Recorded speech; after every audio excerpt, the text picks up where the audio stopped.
Good morning all of you. माझं नाव प्राध्यापक अमेय आत्माराम देसाई. मी assistant professor आणि कॉमर्स डिपार्टमेंटचा हेड आहे.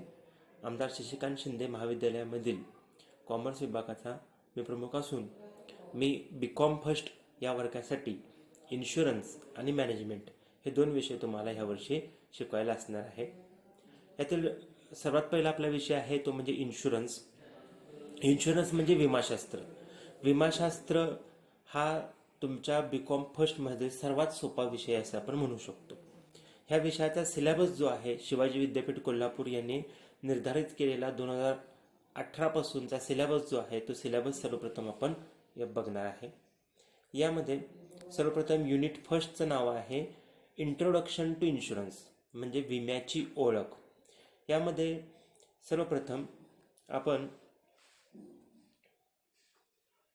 विमा म्हणजे काय, विम्याची वैशिष्ट्ये काय आहेत आणि विम्याची गरज काय आहे हे 3 मुद्दे बघणार आहे.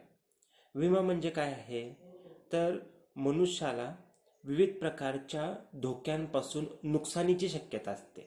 ह्या नुकसानीच्या शक्यतेमुळं व्यक्ती स्वतःच्या कुटुंबाचं व स्वतःचं आर्थिक नुकसान होऊ नये म्हणून काय करतो तर विमा घेत असतो. अशा प्रकारच्या समान प्रकारच्या धोक्याची शक्यता असणाऱ्या असंख्य व्यक्तींनी विमा हप्त्याच्या रूपात गोळा केलेल्या रकमेतून ज्या व्यक्तीचं प्रत्यक्ष नुकसान होतं त्याची भरपाई करण्याची एक सामाजिक योजना म्हणजे विमा होय. विमा काय असतो तर एक समान प्रकारचा धोका असणाऱ्या असंख्य व्यक्ती एकत्र येतात. उदाहरणार्थ मोटार विमा आपण बघितला तर ज्यांच्या कुणाकडे 2 व्हीलर आहेत, 4 व्हीलर आहेत, अशा सगळ्या व्यक्तींना आपल्या गाडीचा ॲक्सिडेंट होईल आणि त्यामुळे आपलं नुकसान होईल अशी भीती वाटत असते. त्या भीतीपोटी लोक काय करतात, एकत्र येतात, विमा हप्त्याच्या रूपात निधी गोळा करतात आणि ॲक्सिडेंटमध्ये ॲक्च्युली ज्याच्या गाडीचं नुकसान होतं त्याची भरपाई करतात. ही संकल्पना, ही सामाजिक सहकार्याची जी भावना आहे त्या भावनेलाच आपण काय म्हणतो तर विमा असं म्हणतो. मग विम्याची वैशिष्ट्य कोणती कोणती आहेत, त्याची गरज काय आहे, आवश्यकता काय आहे, हे सगळे मुद्दे आपण पहिल्या युनिटमध्ये बघणार आहे. त्याचबरोबर विम्याचं इकॉनॉमिकल आणि कमर्शियल दृष्टिकोनातून जे महत्त्व आहे, आर्थिक व वाणिज्यविषयक दृष्टिकोनातून महत्त्व जे आहे ते आपण बघणार आहे. विमा आर्थिक दृष्टीनं फार महत्त्वाचा आहे. विम्यामध्ये काय होतं तर लोक दरमहा विमा हप्ता भरतात, त्यामुळे लोकांची बचत होते. हा पहिला फायदा. ती जी बचत गोळा झालेली आहे ते विमा कंपन्या काय करतात, भांडवलामध्ये कन्वर्ट करतात. म्हणजे काय करतात तर खाजगी कंपन्या असतील, सार्वजनिक कंपन्या असतील, ह्याच्या भागांमध्ये ही गुंतवणूक केली जाते. त्यामुळे बचतीचं रूपांतर भांडवलात करण्याचं काम विमा करतो. देशाच्या वेगवेगळ्या ज्या योजना चालू असतात, रस्ते बांधणी, धरण बांधणी, ह्या सगळ्या प्रकल्पांमध्ये विमा कंपन्या मोठ्या प्रमाणात गुंतवणूक करतात. त्यामुळे देशाचं आर्थिक स्तरीय भक्कम होतं असं आपल्याला दिसतं. विम्याचं वाणिज्यविषयक दृष्टिकोनातून पण महत्त्व आहे. वाणिज्यविषयक दृष्टिकोनातून विम्याचं महत्त्व बघण्यासाठी सर्वप्रथम वाणिज्य किंवा कॉमर्स म्हणजे काय हे तुम्हाला समजणं गरजेचं आहे. कॉमर्स म्हणजे काय तर C=T+8 म्हणजे काय, वाणिज्य म्हणजे किंवा कॉमर्स म्हणजे व्यापार म्हणजे trade and aid to trade म्हणजे व्यापाराला अनुषंग असणारी साधनं आणि व्यापाराला मदत करणारी साधनं यांचा समावेश कॉमर्समध्ये होतो. एवढीच कॉमर्सची व्याप्ती आहे. कॉमर्स म्हणजे काय आहे, व्यापार आणि व्यापाराला सहाय्यभूत ठरणारे घटक म्हणजे कॉमर्स होय. व्यापार म्हणजे काय असतो, वस्तूंची देवाणघेवाण आर्थिक मोबदल्यात करणं म्हणजे व्यापार होय. आणि व्यापाराला सहाय्यभूत ठरणारे घटक कोणते असतात तर विमा असतो, बँकिंग असतं, साठवणूक असतं, त्यानंतर संग्रहण कार्य जे आहे त्यासाठी गोडाऊन्स असतात. हे सगळं विम्यात आपल्या कॉमर्सला मदत करणारे, वाणिज्याला मदत करणारे घटक येतात. बँकिंग आहे, पोस्टेज आहे, टेलिफोन आहे, हे सगळे जे कॉमर्सला किंवा व्यापाराला मदत करणारे घटक आहेत त्यांचा समावेश आपण कॉमर्समध्ये किंवा वाणिज्यामध्ये करतो. हे वाणिज्याची व्याख्या लक्षात आली तुमच्या की मग वाणिज्याच्या दृष्टिकोनातून विम्याचं महत्त्व सहज लक्षात येतं. काय आहे महत्त्व तर देशांतर्गत व्यापाराला विम्यामुळे संरक्षण मिळतं, आंतरराष्ट्रीय व्यापाराला विम्यामुळे संरक्षण मिळतं, संग्रहणगृह म्हणजे गोडाऊन्स आहेत त्यांचा विमा काढता येतो, त्याच्यामुळे त्यांना विमा संरक्षण मिळतं, देशांतर्गत आणि आंतरराष्ट्रीय जी वाहतूक चालती तिला विम्याचं संरक्षण मिळतं, त्यामुळे वाहतूक कार्य सुरक्षितपणे होऊ शकतं. हे विम्याचं वाणिज्यविषयक दृष्टीनं अत्यंत महत्त्वाचं कार्य आहे. त्यानंतर insurance as social security tool. विमा एक सामाजिक सुरक्षिततेचं साधन, समाजाला सुरक्षितता प्रदान करण्याचं, समाजातल्या विभिन्न घटकांना सुरक्षितता प्रदान करण्याचं विमा जे काम करतो त्याची माहिती आपण ह्या मुद्द्यामध्ये घेणार आहे. त्यानंतर type of insurance in brief. विम्याचे जे विभिन्न प्रकार आहेत त्यांची थोडक्यामध्ये आपण यामध्ये माहिती घेणार आहे. मग विम्याचे प्रकार कोणते आहेत, तर मुख्य दोन प्रकार, एक आयुर्विमा आणि दुसरा सर्वसाधारण विमा. आयुर्विमा म्हणजे काय, माणसाच्या जीवनाचा विमा. तो विमा सोडता बाकीच्या सगळ्या विमांना आपण सर्वसाधारण विमा म्हणतो.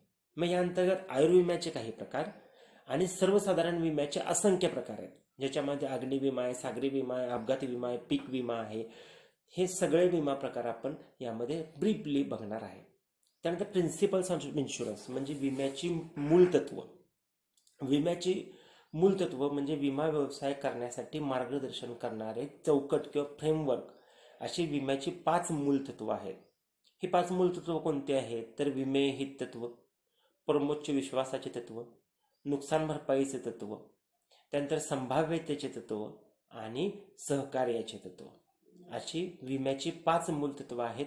ह्यांची डिटेलमधील सर्व माहिती आणि त्यांचा वापर कसा केला जातो विम्यामध्ये याबाबतची माहिती आपण प्रिन्सिपल्स ऑफ इन्शुरन्समध्ये बघणार आहे. त्यानंतर इन्शुरन्स कॉन्ट्रॅक्ट अँड वेगेरिंग कॉन्ट्रॅक्ट म्हणजे विमा करार आणि जुगारी करार, ह्या दोन्हीमध्ये फरक काय आहे ह्याची माहिती आपण विमा करार आणि जुगारी करार हा मुद्दा बघताना घेणार आहे.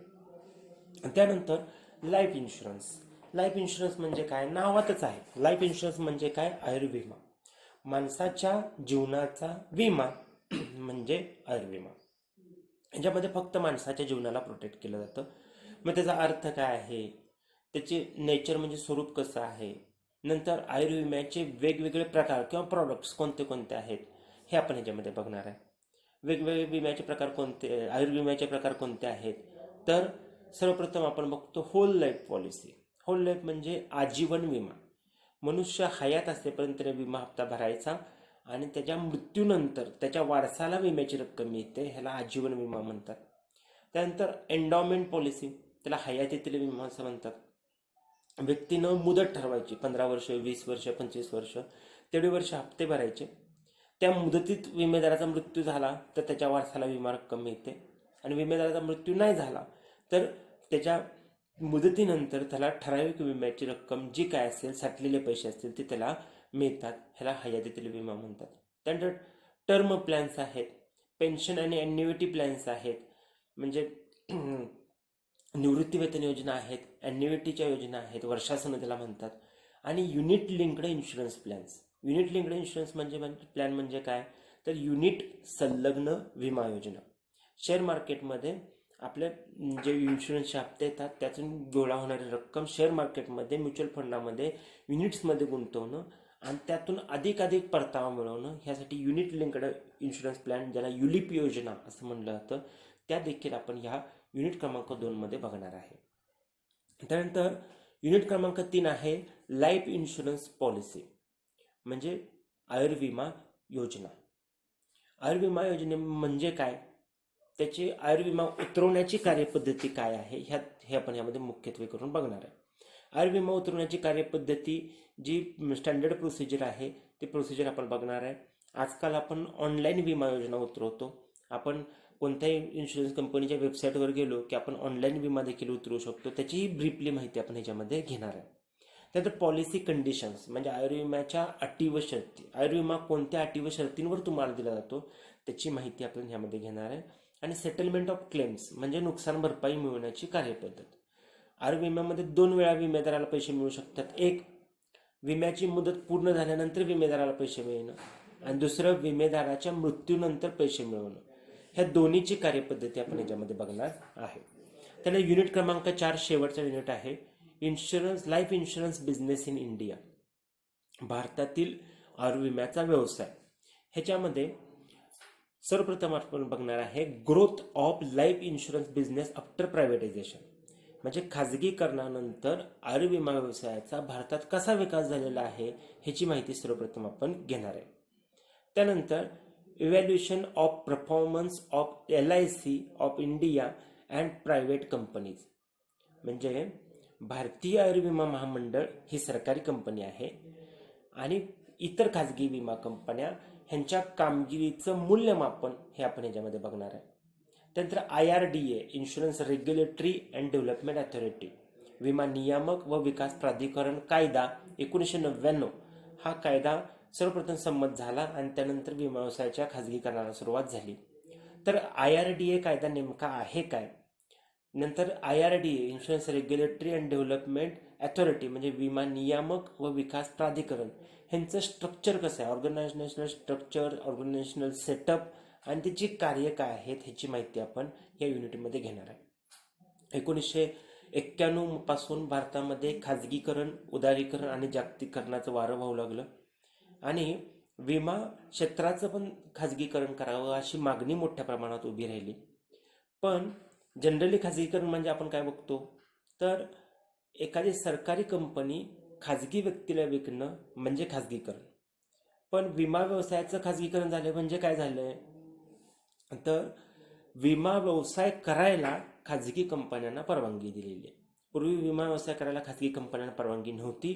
ती विमा व्यवसाय करायची परवानगी खाजगी कंपन्यांना दिली. याला विमा व्यवसायाचं खाजगीकरण असं आपण म्हणतो. ते विमा व्यवसायाचं खाजगीकरण नेमकं कसं केलेलं आहे, त्याच्यासाठी म्हणून नियंत्रण ठेवण्यासाठी त्यांचा कार्यभार, त्यामध्ये कोणताही गैरव्यवहार होणे, गैरप्रकार होणे, ग्राहकांची फसवणूक होणे, यासाठी म्हणून IRDA ह्या संस्थेची स्थापना करण्यात आलेली आहे. विमा नियामक व विकास प्राधिकरण ही संस्था स्थापन करून तिच्याकडं विमा व्यवसायाचं नियमन करण्याचे सर्वोच्च अधिकार दिलेले आहेत. जसं रिझर्व्ह बँक ऑफ इंडिया काय करते, तर बँकिंग क्षेत्राचं नियमन करते. बँकिंग क्षेत्रातील ती सर्वोच्च नियामक संघटना आहे. तसं विमा व्यवसायाचं नियमन करण्यासाठी म्हणून, विमा व्यवसायावर नियंत्रण ठेवण्यासाठी म्हणून insurance regulatory and development authority IRDA या संस्थेची स्थापना झालेली आहे. तिचं स्ट्रक्चर, ऑर्गनायझेशनल सेटअप आणि त्याचे फंक्शन्स ह्याची माहिती आपण युनिट क्रमांक 4 मध्ये घेणार आहे. आणि शेवटचा भाग आहे तो म्हणजे आपला सेमिस्टर जी फर्स्ट आहे आणि सेकंड आहे त्याचा question paper, nature of question paper कसं असणार आहे ते आपण ह्यामध्ये बघतोय. यामध्ये टोटल 7 प्रश्न असतील. प्रत्येक प्रश्नाला 10 मार्क असणार आहेत. पहिला प्रश्न शॉर्ट नोट आहे आणि 7वा प्रश्न शॉर्ट नोट आहे. बाकीचे ब्रॉड क्वेश्चन्स आहेत 10 मार्काचे. ह्या 7 प्रश्नांपैकी कोणतेही 5 प्रश्न तुम्हाला सोडवायचे आहेत. टोटल क्वेश्चन पेपर हे तुमचे 50 मार्काचे असणार आहेत. आता कोविडच्या पार्श्वभूमीवर थेरी एक्झाम झाली तर हे असं क्वेश्चन पेपरचं सेट स्ट्रक्चर तुमचं असणार आहे. अन्यथा ऑब्जेक्टिव्ह पॅटर्नमध्ये तुमची परीक्षा होईल. अशा पद्धतीनं आपण आज युनिट सेमिस्टर फर्स्टचा तुमचा जो इन्शुरन्सचा सिलेबस आहे तो बघितला आहे. आता आपण युनिट फर्स्टपासून नेक्स्ट लेक्चरला आपण टीचिंगला सुरुवात करणार आहोत. धन्यवाद.